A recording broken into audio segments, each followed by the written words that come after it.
की जय, बोलो भाई सब संतन की जय।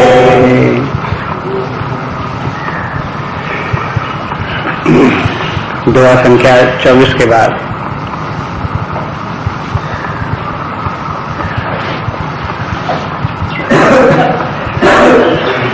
राम सुकंठ विभीषण दोऊ,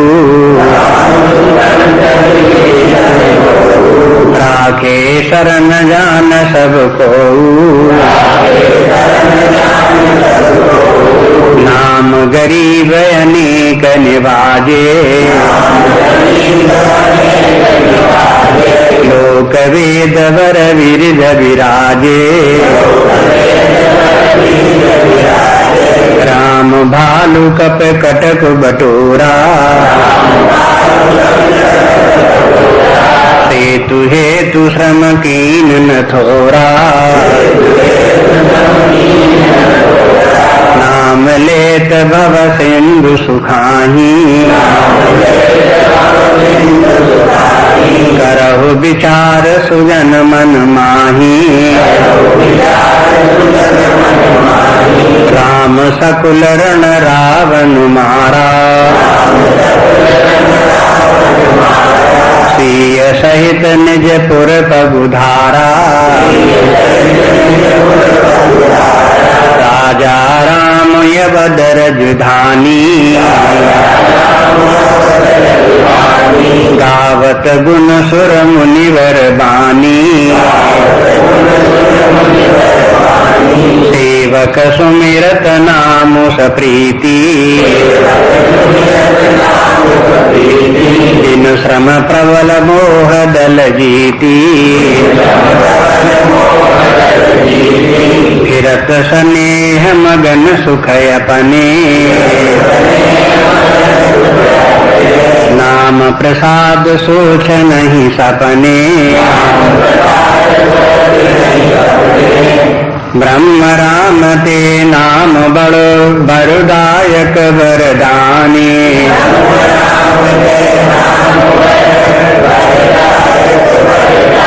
रामचरित सत कोटि महालिय महेश जिय जानी,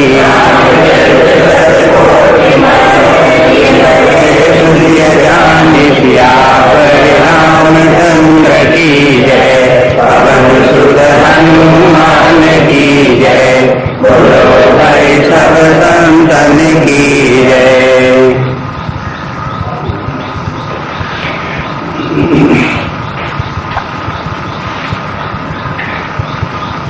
राम नाम की महिमा अनेक प्रकार से देखी। तुलसीदास जी तुलना भी करते हैं कि परमात्मा से और नाम से इन दोनों की तुलना करें तो कौन बड़ा है। तो पहले निर्गुण सगुण ब्रह्म से तुलना की और ये बताया कि ये नाम जो है उससे भी श्रेष्ठ है, किस प्रकार से है उसकी युक्तियां दी। उसके बाद में फिर कल देख रहे थे, बताते हैं कि सगुण साकार रूप जो भगवान राम ने अवतार लिया और जो उन्होंने महत्वपूर्ण बड़े बड़े कार्य किए, उन्होंने महिमा में कार्य किए, उनसे भी ज्यादा महिमा नाम की है, नाम का कार्य उससे भी ज्यादा है। तो कुछ उदाहरण कल दिए और बालकांड के कुछ उदाहरण दिए, कुछ अयोध्या कांड के उदाहरण दिए और फिर अरण्य कांड में पहुंच गए, सुंदर कांड में पहुंच गए। तो वहीं पर उन कांडों से भी उदाहरण देते हुए आज और आगे उदाहरण देते हैं। कहते हैं कि राम भाल कपि कटक बटोरा और सेन हेतु श्रम कीन न थोरा। भगवान राम ने समुद्र के ऊपर पुल बांधने के लिए भालू कप कटक बटोरा, बंदरों की और भालुओं की सेना इकट्ठी की और उन सबकी सहायता से समुद्र के ऊपर पुल बांधा गया। और उसके सेतु हेतु और पुल बनाने के लिए श्रम कीन थोड़ा, मैंने थोड़ा परिश्रम नहीं किया, बहुत परिश्रम किया। अब जहाँ ये कथा आती है आगे, उसका स्मरण करें या फिर से उसको पढ़ करके देखें तो लगेगा जो समुद्र के किनारे गए तो देखा कि समुद्र तो बड़ा भारी फैला हुआ है, लंका तक पार कैसे जाएंगे? तो भगवान ने पहले समुद्र के पास गए और उससे प्रार्थना की, कहा कि हमें रास्ता दे दो जिससे कि हम लंका चले जाएं, हमारी सेना चली जाए। समुद्र ने नहीं सुना।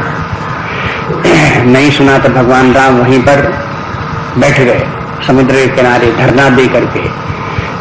3 दिन तक बैठे रहे, समुद्र ने कोई परवाह नहीं की। लक्ष्मण जी ने फिर उनको भगवान श्री राम जी से कहा कि क्या इससे समुद्र से प्रार्थना करने से क्या फायदा है? भगवान ने कहा कि थोड़ा धीरज रखो, प्रयास करने दो, उसके बाद मानता है तो मानता, नहीं मानता तो फिर देखेंगे। अंत में 3रे दिन के बाद फिर भगवान राम ने अपना धनुष बाण उठाया और जैसे धनुष के ऊपर बाण चलाया तैसे ही समुद्र के अंदर अग्नि पैदा हो गई और वो जलने लगा, घबरा गया और निकल करके बाहर आ गया। तो देखो समुद्र का भगवान राम की शरण में आने के लिए भगवान राम को इतना प्रयास करना पड़ा।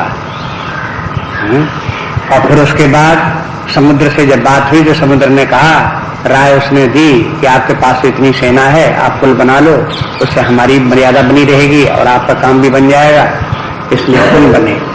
तो पुल बनने की ये भी बता दिया युक्ति कि ये नल नील इस प्रकार के हैं 2 बानर आपके यहाँ कि ये पुल बना देंगे और इनके हाथ के छुए हुए पत्थर जो है पैर तर जाए, तैरने लगेंगे और उनको इस प्रकार से फैला दो समुद्र के ऊपर, सब बानर लेकर के इनको पत्थर दे देंगे और बस पुल बन जाएगा। तो भगवान ने समुद्र की बात मान ली और फिर सब बानरों को लगाया पुल बनाने के लिए। तो पुल बनता रहा, पत्थर ढोते रहे, लगते रहे, आगे पुल बनते बनते समुद्र लंका तक पहुंचा, पूरा पुल बन गया, तब सब सेना पार हुई। तो देखो समुद्र के ऊपर पुल बांधने में कितना प्रयास लगा। सब बानर भी लगे, भगवान राम ने भी कोशिश की, तब पुल बन पाया। जैसे समुद्र के ऊपर पुल, तैसे ही संसार भी एक समुद्र है और इसके ऊपर भी पुल चाहिए, इससे भी पार होना है सबको। तो उनके लिए पुल है ये भगवान का नाम। तो कहते अब नाम को देखो, नाम कैसा है कि नाम लेते भव सुंदर सुखाही, नाम लेते ही संसार सागर सूख जाता है। देखो यहाँ पुल की जरूरत नहीं। तुलना करके देखो दोनों में, इस शब्दों का प्रयोग किस प्रकार से करते हैं। वहां तो पुल बांधना पड़ा तब सेना पार जाती है और उसके लिए परिश्रम करना पड़ता है, और कहा यहाँ भगवान का नाम लो भव सिंधु सूख जाएगा, अपने आप ही सूख जाता है। तो ये कहते हैं कि ये है सुखाही करहु विचार सुजन मन माही, और कहते हैं कि आप लोग जो है ये है सज्जन लोग, विचारवान लोग हो, आप स्वयं विचार करके देख लो। ये नाम लेकर नाम जपने से और जपने के परिणाम स्वरूप जो संसार सागर से पार होना है, उसका समुद्र का सूखना है, ये इसमें कौन से बड़े भारी परिश्रम की बात है। नाम लेना में कौन बड़ा परिश्रम है। नाम की कृपा होती है तो उसके लिए नाम को भी कोई बहुत मेहनत नहीं करनी पड़ती। जिह्वा पर नाम आता है तो संसार सागर सूख जाता है। अब एक देखो बात ये इस प्रसंग में भी बार बार आता रहता है, सभी जगह आता रहता। आपको पहले बताया कि ये संसार सागर क्या है और संसार क्या है। कल भी देख रहे थे कि भंजे उराम आप भव चापू, भव भय भंजन नाम प्रतापू। ये भव भय क्या है और ये भव सागर क्या है, संसार समुद्र क्या है, यही समझना आवश्यक है। अगर ये बात नहीं समझ में आई तो अपनी जो ये है दर्शन, भारतीय दर्शन, अपना सिद्धांत और शास्त्रों को क्या समझेंगे, फिर दृष्टि में आएंगे नहीं क्या बोल रहे हैं। इसलिए ये जो हम अपने वासनाओं के कारण से, रजोगुण तमोगुण के कारण से मन में जो नाना प्रकार के राग द्वेष आदि उत्पन्न होते हैं, और वो राग द्वेषात्मक मानसिक सृजन कल्पना जो हमारी है, और वही हमारे लिए कर्म का कारण, बंधन का कारण, पुनर्जन्म का कारण बनती है, उसको समझना चाहिए। वही समस्या है। तो ये समस्या कैसे समाप्त हो, उसके लिए यहाँ बता रहे हैं कि नाम जपो, आप ये संसार सागर ही सूख जाएगा। भगवान राम जो है वो जो अवतार लेते हैं, वो क्यों लेते हैं। वाल्मीकि जी कहते हैं श्रुति सेतु पालक राम तुम जगदीश माया जानकी। कहते हैं भगवान आप तो श्रुति सेतु के पालक हैं, श्रुति रूपी सेतु की रक्षा करने वाले हैं। और ये सेतु, श्रुति का सेतु किसके ऊपर बंधा हुआ है, संसार सागर के ऊपर। ये संसार सागर से पार जाने के लिए स्तुति का सेतु है। आदिकाल से वेद क्या है? वेद ये हमारे संसार सागर में जो लोग व्यक्ति पड़े हुए हैं, इनके उद्धार करने के लिए, उससे बाहर निकलने के लिए ही वेद है। तो इससे पता लगता है कि वैदिक साहित्य से ही ये संसार सागर से पार होने की वहां से व्यवस्था चली आ रही है। वेदों की रचना इसीलिए हुई। अगर कोई मनुष्य लोग जो है ये राग द्वेषात्मक संसार में न पड़े होते और उसके जाल में न फंसे होते तो वेदों की कोई आवश्यकता नहीं थी। वो तो मनुष्यों ने अपने अपने वासना अनुसार जो अपना अपना संसार रच रखा, उसके जाल में फंस गए और दुखी भी होते हैं, जन्मते मरते भी हैं, पराधीनता भी स्वीकार करते हैं। ये सब दीन दशा जो प्राणियों की हो रही है, उससे पार जाने के लिए वेद की नितांत आवश्यकता है। और वेद का ही फिर विस्तार और जितना भी साहित्य है, पुराण है, गीता है, भागवत है, महाभारत है, रामायण है, ये सब ग्रंथ जो उसी का विस्तार है।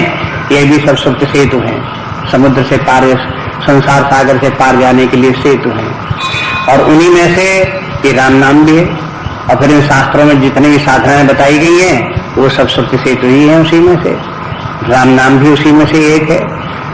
तो इस प्रकार से अपने समस्त शास्त्रों को ऐसे होल करके उनका प्रयोजन क्या है और जीवन व्यक्ति की समस्या क्या है, इन सबको ध्यान में रखें और फिर उनका अध्ययन करें तो मन में एकाग्रता आवे और उसमें शास्त्रों में प्रेम भी उत्पन्न हो और उसको उसके बाद में जब अध्ययन करें तो उसका प्रयोजन भी सिद्ध हो। ये सब बातें एक साथ सटीक बैठे, नहीं तो फिर ऊपर छिछली छिछली कहीं का साथ बात सोच रहे हैं, कहीं कोई बात चित्त में बैठती है, कोई नहीं बैठती है, कहीं तालमेल नहीं बैठता, कहीं जो है वो स्थिरता नहीं आती, कहीं कुछ समस्या कहीं कुछ समस्या, इस प्रकार से आती रहती है। इसलिए संपूर्ण रूपरेखा को भली भांति ध्यान में रखना चाहिए कि अध्यात्म विद्या का क्या प्रयोजन है, जीव मनुष्य की समस्या क्या है, उस समस्या का निदान क्या है, समस्या का समाधान हो जाता है तो व्यक्ति की फिर उसके फलस्वरूप उसको स्थिति क्या प्राप्त होती, उदात्त स्थिति उसकी, महिमा में स्थिति जीव की क्या है, परमात्मा स्वरूप उसका आनंद में जीवन वो क्या है। ये इतनी सब बातें जो वो रूपरेखा याद रखें, उसी में सब शास्त्रों का अध्ययन करते जाएं और जहां तहां जितनी भी बातें आती हैं उनकी सबकी व्याख्या होती चली जाती है, विस्तार होता चला जाता है उन्हीं का, उन बातों को। तो यहाँ कहते हैं देखो भगवान राम ने तो पुल बांधने के लिए, अब ये पुल भी क्या है, उसका पुल, समुद्र का पुल जो कथा में आता है वो प्रतीक है भवसिंधु का। उसमें विनय पत्रिका में तुलसीदास जी जहाँ प्रतीकों का वर्णन करते हैं कि रामचरितमानस में जितने भी घटनाएं घटी हैं वो सब प्रतीकात्मक हैं, तो वहां पर ये बताते हैं कि देखो ये जो हमारी देह में जो प्रवृत्ति है उसी का नाम लंका है और उसके कारण से जो उसके चारों तरफ जो घिरा हुआ जो समुद्र है वो उसमें आसक्ति है, राग द्वेष है, ये सब उसका समुद्र है जो चारों तरफ से घिरा हुआ है। देह की प्रवृत्ति और देह की प्रवृत्ति के साथ देहाभिमान रख करके व्यक्ति जब बाह्य जगत से राग द्वेषात्मक संबंध रखता है तो वो संसार में घिर जाता है और चारों तरफ लंका के चारों तरफ जो समुद्र है वो संसार समुद्र है। तो अब इस संसार समुद्र से पार करने के लिए भगवान ने फिर पुल बांध दिया। तो उधर तो भगवान ने पुल बांधा और इधर जो उसका जो है वो प्रतीक के रूप में इधर राम के स्थान में भगवान का नाम हो गया और ये नाम जो है वो व्यक्ति को इस संसार सागर से पार कर देता है। पार करने के लिए इसकी और महिमा बताने के लिए कह दिया कि ये नाम ऐसा नहीं करता कि व्यक्ति को संसार सागर से पार तो कर दे और उसका संसार पीछे बना ही रहे और वो पार हो जाए, ऐसा नहीं करता। वो तो उसका संसार ही समाप्त कर देता है। जहाँ संसार समाप्त हो गया तो चाहे उस पार रहो चाहे इस पार रहो, चाहे बीच में रहो, कहीं कोई न डूबना है न कहीं मरना है न कहीं कोई परेशानी है। तो ये संसार का सूख जाना पुल बंधने से भी ज्यादा महत्वपूर्ण है। इसलिए कह दिया कि नाम लेत भव सिंधु सुखाही, करहु विचार सुजन मन माही, राम सकुल रण रावण मारा। अब एक दूसरा उदाहरण देते हैं कि भगवान राम फिर उसके बाद में लंका प्रवेश कर गए, श्वेत पर्वत पर जा बैठे, उसके बाद में फिर रावण से युद्ध हुआ। तो वहां की बात कहते हैं कि भगवान राम ने रावण से युद्ध किया, राम सकुल रण रावण मारा, रावण को मारा और उसके सारे कुल को भी मारा, विभीषण आदि ये जितने और उनके पुत्र आदि उन सबका जो वो विभीषण है इनका कुंभकर्ण को रावण, कुंभकर्ण, मेघनाथ और उनके तमाम पुत्र इत्यादि ये सब सेनापति उन सबको मारा। तो राम सकल रण रावण मारा और सीय सहित निजपुर पग धारा। और फिर वहां सीता जी को भगवान राम लाए, उनकी अग्नि परीक्षा की और पुष्पक विमान पर बैठे और लौट करके अयोध्या आ गए। निजपुर पग धारा माने अपने नगर में पधारे, लौट करके आए। राजा राम अवध राजधानी, अयोध्या राजधानी बनी और भगवान राम फिर वहां उनका राज्याभिषेक हुआ। गावत गुण सुर मुनि बरबानी, भगवान की इस महिमा को सब देवता लोग गाते भगवान के इन गुणों का गान करते हैं देवता मुनि। बरबानी माने श्रेष्ठ वाणी के साथ बड़े प्रेम पूर्वक बड़ी बड़ी बातों के द्वारा भगवान की महिमा गाते हैं कि देखो भगवान ने कैसा महिमामय कार्य किया। निशाचर पृथ्वी के ऊपर भार रूप में थे, सबका सफाया कर दिया। अयोध्या के राजा भी भगवान राम बन गए, सब जगह शांति हो गई, आनंद सब जगह छा गया, कहीं कोई भय नहीं, कोई चिंता नहीं, राम राज्य की स्थापना हो गई। इसकी सब यश गाथा गाते हैं। अब वहां के इन प्रसंगों को देखें। रावण लंका में रावण का भगवान राम का युद्ध होता है, तो उस युद्ध में कितना युद्ध होता है और उस युद्ध में कितनी कितनी समस्याएं आती हैं, कैसे कैसे फिर वो हो रावण इनको मेघनाथ ये भगवान राम को भी लक्ष्मण को भी नाग फांस में भी बांध देता है, वो भी सब सहन करता है। गरुड़ आते हैं, छुड़ाते हैं, लक्ष्मण जी बेहोश होते हैं, फिर हनुमान जी दौड़े जाते हैं, संजीवनी बूटी लाते हैं, सुसेन वैद्य को भी इकट्ठा करना पड़ता है, फिर उनका इलाज दवा होती है। रात भर भगवान राम रोते रोते भी हैं, विरक्ते भी हैं। ये सब होते होते जैसे तैसे करके युद्ध होता है, तब रावण मारा जाता है। कोई रावण आसानी से नहीं मारा जाता है। तो वो सब कथा देखेंगे तो उसमें तमाम समस्याएं आती हैं। और फिर उसके बाद में जब रावण मारा जाता है तब विभीषण को वहां का राजा बना देते हैं और फिर भगवान वहां से वापस अयोध्या के लिए चलते हैं, सीता जी को लेकर के। और फिर उनके साथ बहुत से बानर और ऋष इत्यादि ये सब भी जाते हैं। पुष्पक विमान बैठ करके होते हुए जिस रास्ते से आए थे उसी रास्ते को दिखाते हुए सीता जी को वापस प्रयागराज पहुंचे और वहां पर उन्होंने अपना पुष्पक विमान उतारा। हनुमान जी को भेजा भरत जी के यहाँ और जाकर के अपना समाचार भेजा कि हम आ रहे हैं। और भरत जी के समाचार लेकर के हनुमान जी लौटे कि भरत जी वहां किस प्रकार से रह रहे हैं।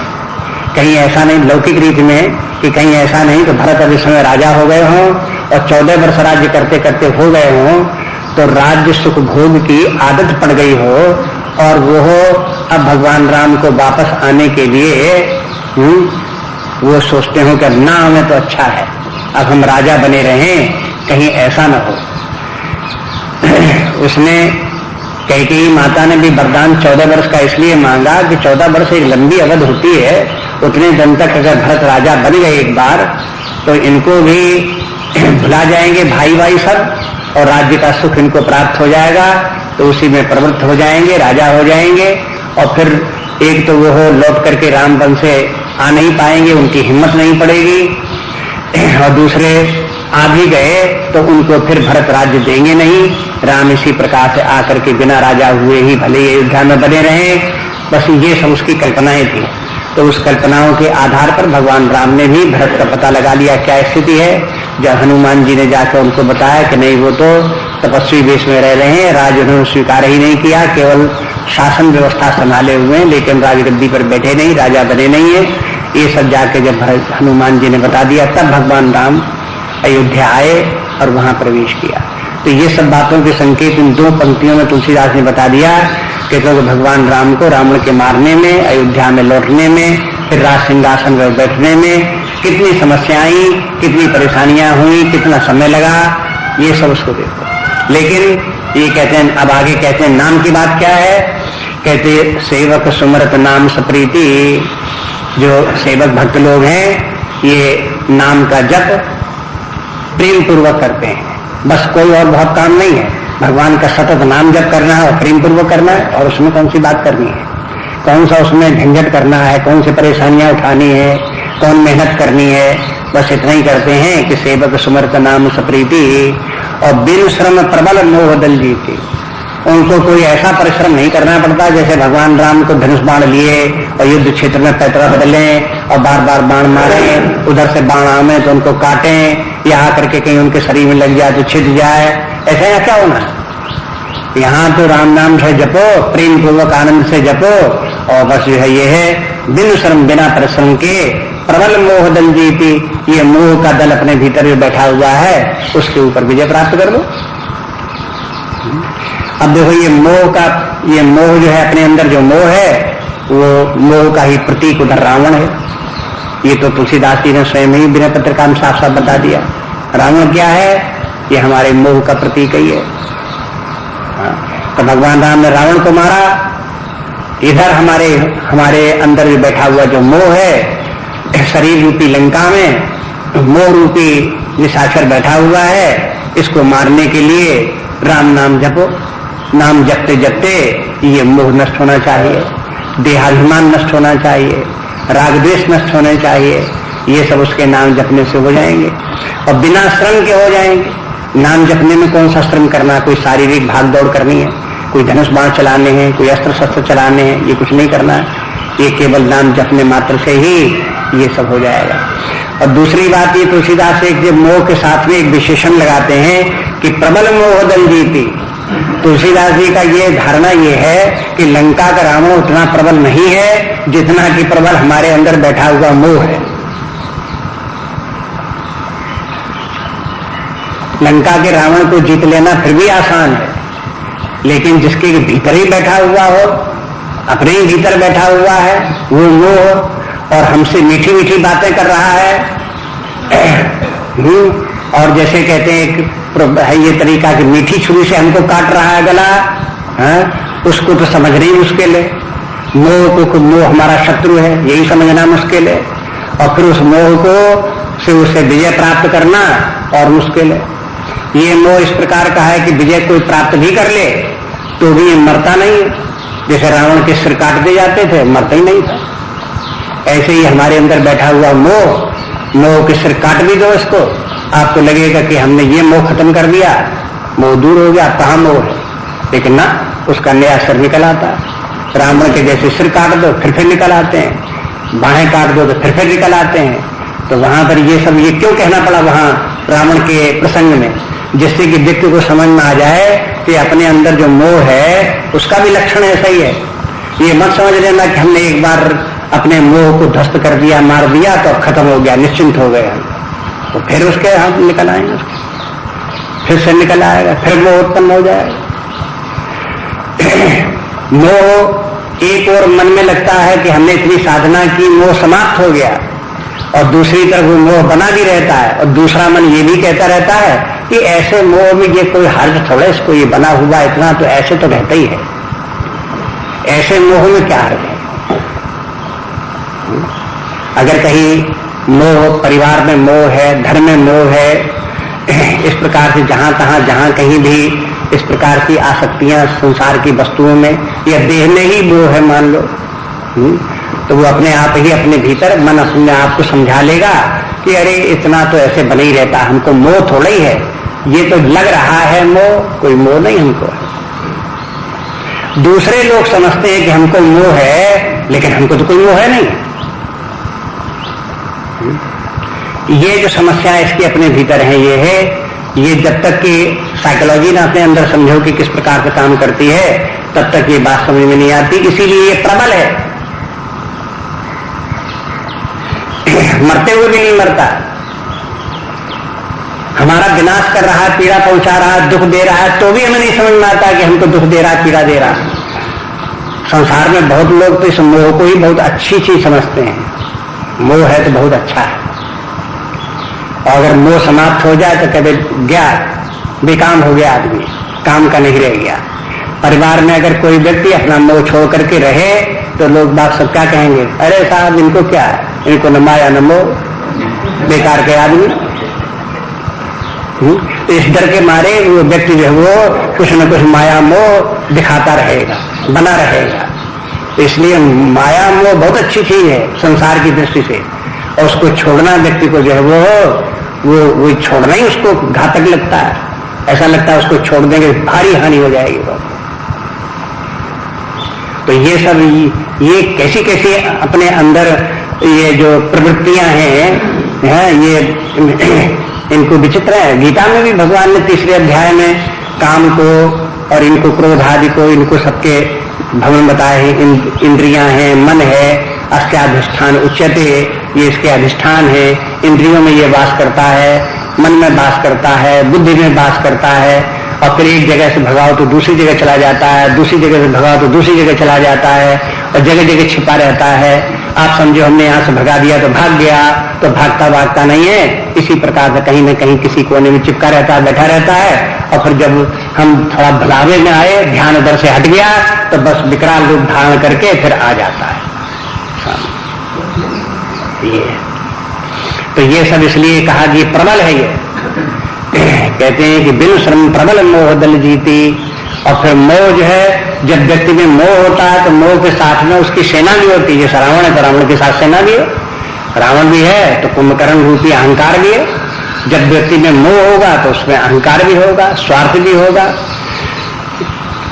राग द्वेष भी होगा, काम क्रोध भी होगा, फिर उसमें जो वो हो छल छल प्रपंच पाखंड इत्यादि भी होगा। ये सब इस प्रकार के और नाना प्रकार के विकार वो सब उसके अंदर फैलते जाते हैं, फैलते जाते हैं, बढ़ते जाते हैं। एक बड़ा भारी विशाल सेना बन जाती है। इन दोषों की, दुर्गुणों की सेना कोई छोटी नहीं है। इसलिए ये कहते हैं कि मोह दल दल करके माने बड़ा भारी दल है, मैंने बड़ी भारी सेना है, उसको भी ये सबको मारना है, और ये नाम के बल से इसको मारा जा सकता है। अब आगे कहते हैं कि यदि व्यक्ति नाम जप करते हुए मोह के ऊपर विजय प्राप्त कर ले, मोह को जीत ले, तो फिर उसकी क्या स्थिति है। एक पंक्ति में एक मुक्त पुरुष का लक्षण तुलसीदास जी के देखो चौपाई में किस प्रकार से है कि फिरत स्नेह मगन सुख अपने। जहां मोह खत्म हुआ तहां फिर अपने सुख में ही मग्न हुए और खूब आनंद में घूमते हैं। फिरत स्नेह मगन सुख अपने, और नाम प्रसाद सोच नहीं सपने। नाम की कृपा ये है कि उसने इसको मार दिया रावण को, अब वो फिर पैदा होने वाला नहीं, अब बस सदा के लिए छुट्टी हो गई। तो सोच नहीं सपने, सपने में भी सोच के माने वैसे दुख है, स्वप्न में भी फिर कोई दुख नहीं होता। और सोच के माने यही माने चिंता अगर मान लें तो ये भी कहते हैं कि फिर उसका कोई चिंता नहीं रह जाती कि दोबारा ये निशाचर पैदा होगा और हमको कोई भय चिंता होगी, ये भी नहीं होगा, हमेशा के लिए मारा जाता है। वैसे संस्कृत में शोच के माने है दुख। मां शुचः, जैसे कहते हैं भगवान अर्जुन से कि मां शुचः, तो तुम शोक मत करो। तो शुच के माने सोच करना। तो न सोचते कि मैंने उसको फिर कोई शोक नहीं होता, दुख नहीं होता, समस्त दुख समाप्त। तो ये देखो ये सार जो है अपने शास्त्रों का सबका ये इस प्रकार से है कि अपने अंदर ही मोह रूपी निशाचर बैठा हुआ है, उससे छुटकारा पाओ। और जहां मोह अपने भीतर से गया, उसके सब मोह के जितना परिवार है वो सब मोह के समाप्त होते हुए सारा परिवार समाप्त हो जाएगा। लेकिन लंका कांड के घटना से ऐसा मालूम होता है कि मोह बहुत बाद में मरता है, उसका सारा परिवार पहले मर जाता है।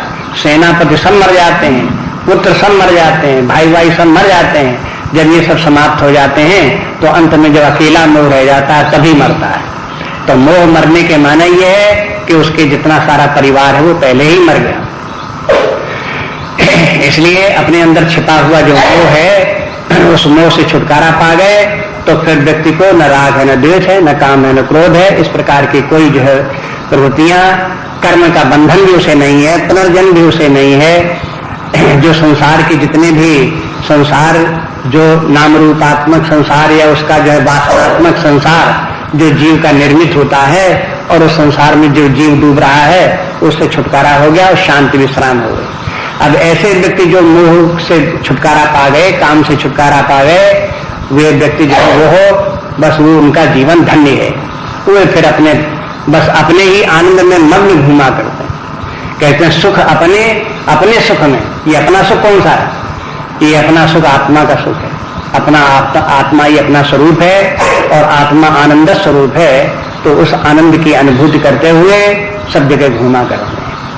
उनको आनंद के लिए सुख सब कोई चाहता है, लेकिन जब आत्मा का आनंद प्राप्त है तो फिर व्यक्ति संसार के किसी आनंद की कामना नहीं करता, न उसे कहीं ढूंढता है, न कहीं प्राप्त करता है, और न किसी वस्तु पर, व्यक्ति पर, परिस्थिति पर किसी पर आश्रित भी नहीं होता।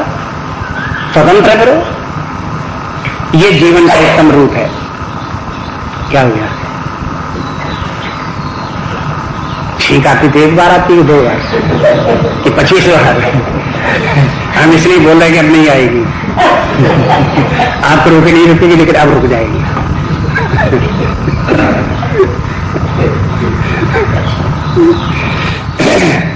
तो कहते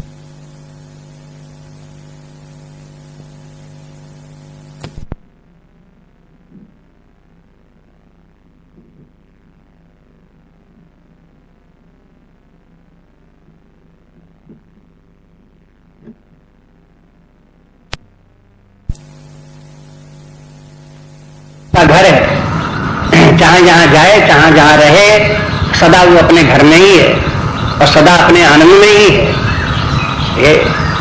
इसलिए अब देखो, फिरत सने मगन, ये सन्यासियों का जैसे धर्म बताया गया, उसी प्रकार का कुछ मिलता जुलता है। गीता के भी दूसरे अध्याय के अंतिम श्लोकों में इसी प्रकार के शब्दों का प्रयोग किया गया। वहां पर भी भगवान कहते हैं, जहां व्यक्ति कामनाओं से मुक्त हुआ तो बस वो उसके बाद में अपने आनंद में स्वतंत्र विचरण करता है। स्वतंत्र विचरण करना भी एक चिन्ह इस बात का कि अगर किसी व्यक्ति को बंधन मोह है तो वो मोह व्यक्ति को रस्सी में एक स्थान में बांधे रहता है, एक भवन में बांधे रहेगा, एक परिवार में बांधे रहेगा। लेकिन जहां व्यक्ति का उसका जो है वो हो बंधन समाप्त हुआ, मोह की रस्सी टूटी, तो बस उसके बाद में वो चाहे जहां जाए संसार में, वो ये नहीं भूलेगा कि मेरा मकान कहाँ, मेरा भवन कहाँ, मैं कहाँ रहूं, मैं कहाँ जाऊं। ऐसा कुछ नहीं, जहां पहुंचा वो सब जगह उसकी अपनी है। सारे संसार के बड़े से बड़े लोग जो है वो उसके लिए कोई माने नहीं रखते। वो अपने आनंद में जो मग्न है, उसके सामने संसार के एक से एक धनी व्यक्ति, एक से एक बड़े राजा लोग भी उसके सामने कोई गिनती नहीं रखते। ये कोई अहंकार की बात नहीं है, ये व्यक्ति की अपनी स्वाभाविक स्थिति का निरूपण है। जैसे एक हो गए रामतीर्थ महाराज, वो कहते हैं कि बादशाह दुनिया के हैं मोहरे, बादशाह दुनिया के हैं मोहरे मेरे शतरंज के, और दिल्ली की चाल है सब सर्प सुलहो जंग के। वो उर्दू के उस समय के वो पढ़े हुए थे, तो उन्होंने जो कुछ कविता बोल दी वो उर्दू भाषा में थी। उनकी उर्दू जबान थी, पंजाबी थे, उर्दू भी थे उस समय। तो ऐसे ही उनकी बात कि बादशाह दुनिया के हैं मोहरे मेरे शतरंज के, होंगे दुनिया के बादशाह, लेकिन हमारी गिनती उतनी ही, उनके हमारी दृष्टि में वो उतने ही है जितने के शतरंज में भी तो बादशाह होता है, उसमें भी तो वजीर होता है, उसमें भी तो हाथी घोड़े पैदल ऊंट होते हैं, लकड़ी के बने हुए। उनको इधर से उधर रख दिया, उधर को उधर रख दिया और खेल चल रहा। ऐसी दुनिया में बादशाहों का खेल। आजकल के जमाने में कहीं का प्रेसिडेंट किसी देश का बन गया, कहीं किसी देश का दूसरा प्रेसिडेंट बन गया, कहीं प्रधानमंत्री बन गया, और कहीं जरा देर में उसका अविश्वास प्रस्ताव पास हो गया, जरा देर में निकल करके बाहर हो गया, जरा देर में कोई दूसरा आ गया, जरा देर में कहीं कोई चला गया। ये सब क्या शतरंज की जैसी चालें इधर से उधर चलते हैं। कभी कहीं किस खाने में कहीं कोई है, कहीं मात हो गई, कहीं जीत गया। बस इसी प्रकार से होता रहता खेल दुनिया में सारा चल रहा है। बस हमारे लिए तो सारी दुनिया की जो जितनी पृथ्वी है, ये शतरंज की जो है वो भूल है, उसके खाने हैं, और जितने भी देश हैं उसके गुटके उसके बीच रखे हुए हैं। और बस इस प्रकार की चालें चल रही। बस खेल जैसे शतरंज खेलने के बाद कोई व्यक्ति उठा तो न उसका कोई राज्य चला गया, न कोई उसे राज्य प्राप्त हो गया। शतरंज का जीतना हारने का जैसा खेल है, कैसे दुनिया का खेल है, इससे ज्यादा नहीं है। जिंदगी की चाल है, मैंने एक चाल चल दी तो अपनी चाल चल दी और मर गया तो भी हंस दिए, देखो मर गया, एक बुरा मर गया तो उसमें भी हंस दिए। उसमें कोई ऐसा नहीं कि दुख की बात रोने लगे। दिल्ली की चाल है, सब शर्त सुलहो जंग के।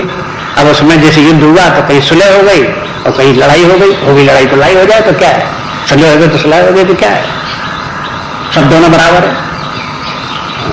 ऐसे करके वो व्यक्ति जहां वो अपने मुक्त है, आत्मा के आनंद में मग्न है, तो उसके लिए कहो कि इस व्यक्ति को डरे कहीं ऐसा न हो कि हमारा ये छिन जाए, ऐसा न हो कि हमारा ये छिन जाए, ऐसा न हो कि ये बिगड़ जाए, ऐसा न हो ये बन जाए। उसके लिए कोई मन नहीं रखता।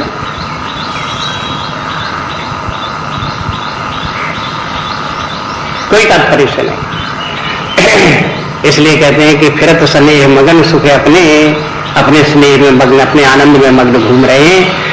बस दोनों शब्द एक साथ साथ में, सुख भी है स्नेह भी है, ये भी विचारनीय बात। वैसे तो रामचरितमानस क्या है, एक एक चौपाई को जितना विचार करते रहो तीन कहाँ से कहाँ तक पहुंच जाओ तुम, तब कहो कि बड़ी लंबी चौड़ी व्याख्या हो गई, कहाँ कहाँ बातें हो गई। लेकिन अब उसको ज्यादा विस्तार न करो। तो ये देखते हैं अपना जो सुख है उसी का स्नेह जो है प्रेम उसी के लिए प्रयोग किया जाता है। जो व्यक्ति अपने आत्म स्वरूप को जानता है और आत्मा में ही उसका प्रेम है, तो आत्मा में ही उसे आनंद का अनुभव होता है। तो ऐसे व्यक्ति को अपने आत्म स्वरूप में स्थित है, परमात्मा स्वरूप में स्थित है। इसी का नाम ज्ञान है, इसी का नाम भक्ति है, इसी का नाम पूर्णावस्था है, इसी का नाम मुक्ति है। बस व्यक्ति इसी आनंद में अपने विचरण किया करता है।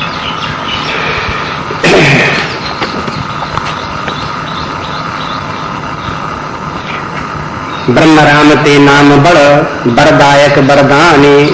बस ये प्रसंग जो था ये है, भगवान राम ने अवतार लिया, सगुण साकार रूप से नाम की तुलना कर दी और पूरी राम कथा भी हो गई इसके साथ साथ। देखो रामचरितमानस में शास्त्रों की रचना करने में कवि लोगों की एक ये भी है कि किसी न किसी बहाने कंटेंट लिख देते हैं, हाँ? उसके कंटेंट्स अलग से नहीं छापते हैं।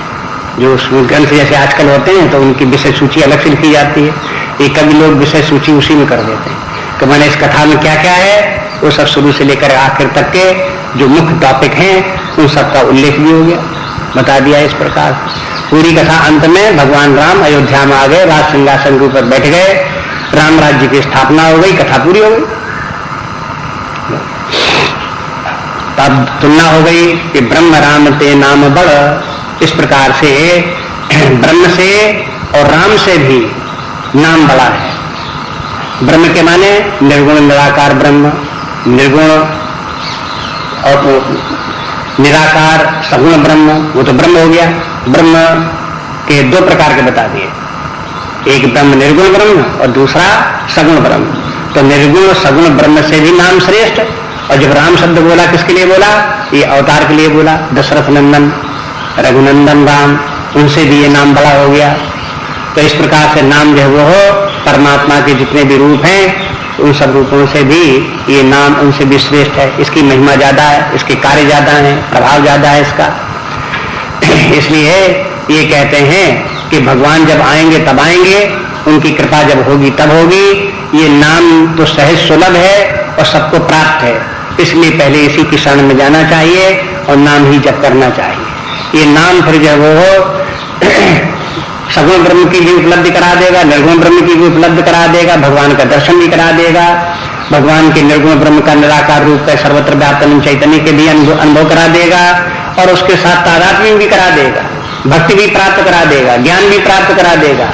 इसलिए नाम को छोड़ो नहीं, नाम एक संपूर्ण साधना है। नाम जप जप योग कहलाता है, अनेक योग हैं, तो उसी प्रकार से एक जप योग भी है, ये एक संपूर्ण साधना है।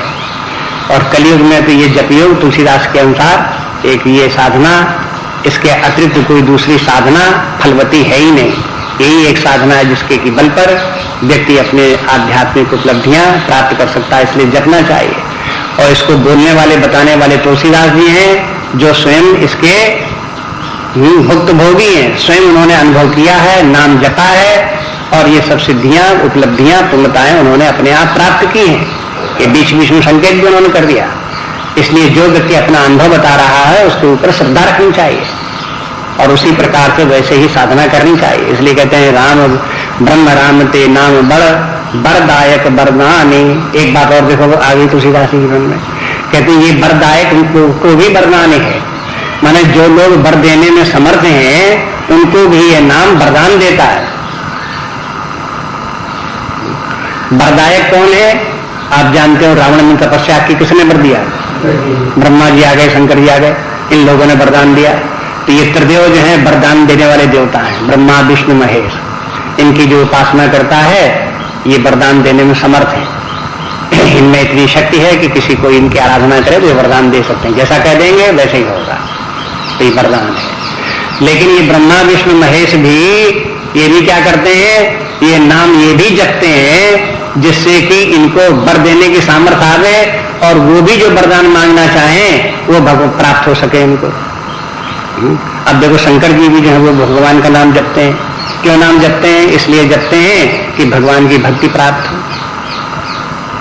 रावण तो मारेगा कि मांगेगा कि हम कभी मरे नहीं, तो उसको तो वरदान दे देंगे हाँ तुम चलो कभी नहीं मरोगे, न मनुष्य के हाथ मरोगे न बानरों के हाथ मरोगे, मने मनुष्य और बानरों को छोड़ करके तुम किसी के हाथ नहीं मरोगे, इस प्रकार के बोल दिया।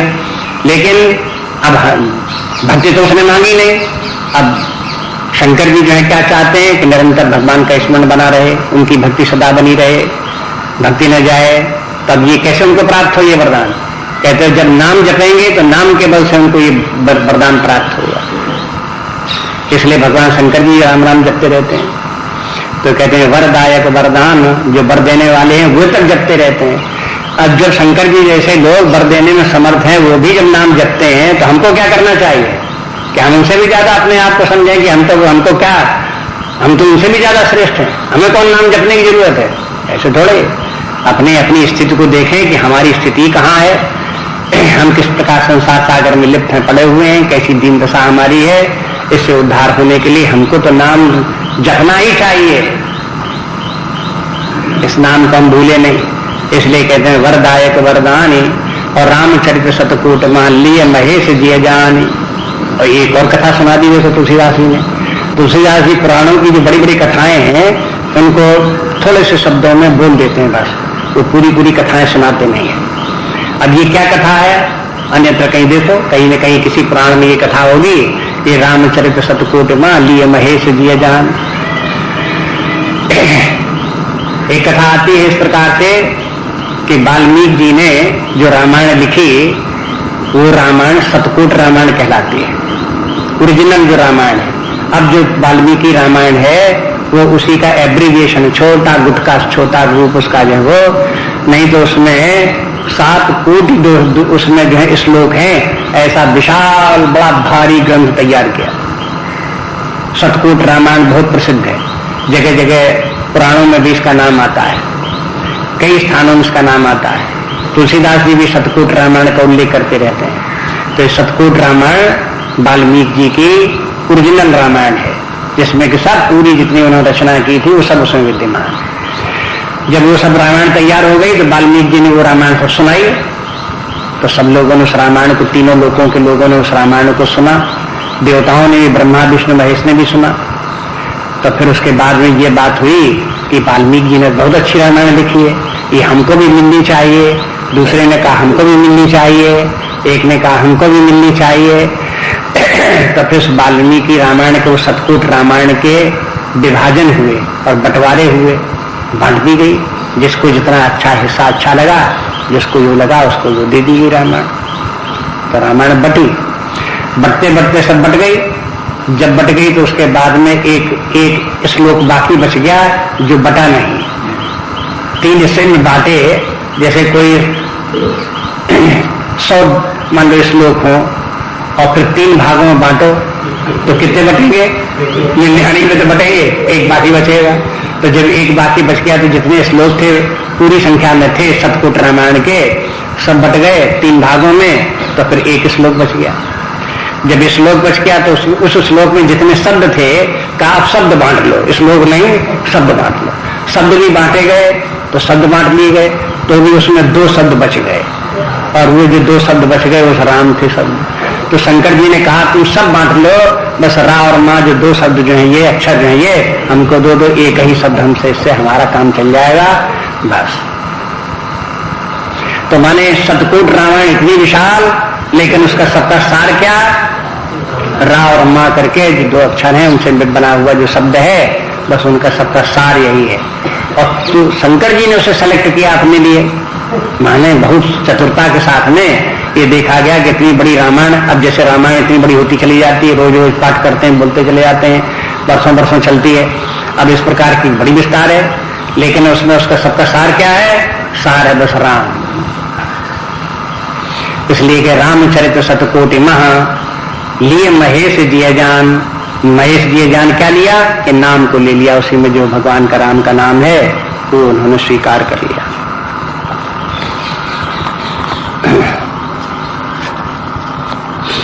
बस इतना ही रखेंगे, आगे नहीं हो पाएगा। समाप्त।